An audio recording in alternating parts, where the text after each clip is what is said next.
Hello everybody, hope you all are doing well. This is Deepa and today we will discuss about Walter Pank's theory of landform evolution. तो landform evolution के बारे में पढ़ेंगे और पूरी concept को जानने की कोशिश करेंगे. But before I start the session, if you are new to my channel, please channel को सब्सक्राइब कर देना और सभी के साथ शेयर करना मत भूलना. So let's get begin with our topic today. और आज का जो टॉपिक है वो बेसिकली लैंडफॉर्म के एवोल्यूशन के साथ संपर्कित है. तो लैंडफॉर्म का एवोल्यूशन जो था 1924 में वॉल्टर पेंक द्वारा दिया गया. वैसे तो डेविस ने भी दिया था, हम सभी को पता है. डेविस, पेंक, एलसी किंग, बहुत सारे जियोग्राफर्स ने तब के टाइम पे जो है लैंडफॉर्म एवोल्यूशन के बारे में बताया था. लैंडफॉर्म की जो स्लोप्स है उनके बारे में डिफाइन किया था उन्होंने. और बहुत सारी थ्योरीज थी, बट ये थ्योरी जो है बहुत ही ज्यादा स्पेशल है, बहुत ही ज्यादा इंपॉर्टेंट है एग्जाम पॉइंट ऑफ व्यू से, तो जानना बहुत ही जरूरी है. तो there are 3 components total all together.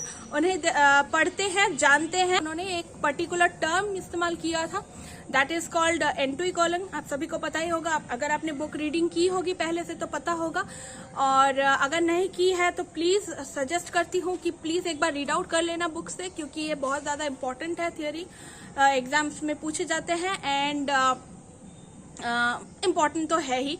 पहला जो फेज था दैट इज कॉल्ड, जो कि उत्थान को दर्शाता है, दैट इज कॉल्ड, उन्होंने क्या कहा था उसे?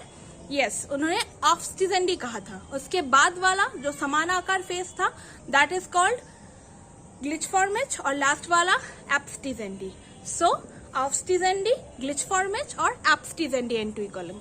सो देयर आर टोटल 3 फेजेस जिसके द्वारा उन्होंने लैंडफॉर्म को बताने की, मतलब लैंडफॉर्म को उन्होंने शोकेस करने की कोशिश की थी. उन्होंने पूरा कॉन्सेप्ट उन्होंने बताया था.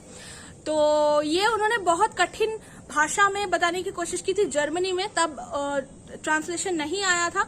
जब उन्होंने ये कॉन्सेप्ट बेसिकली दिया था, इंग्लिश में ट्रांसलेशन नहीं आया था, तो तब के टाइम पे समझना बहुत मुश्किल था. लेकिन ग्रेजुअली उसके बाद, उनके मृत्यु होने के बाद, जो पेंक का जब मृत्यु हुआ उसके बाद जो है फाइनली ये इंग्लिश में ट्रांसलेट किया गया और हमें जानने को मिला सिंप्लीफाइड तरीके से. So that is it. आज का सेशन इतना तक ही हम रखेंगे.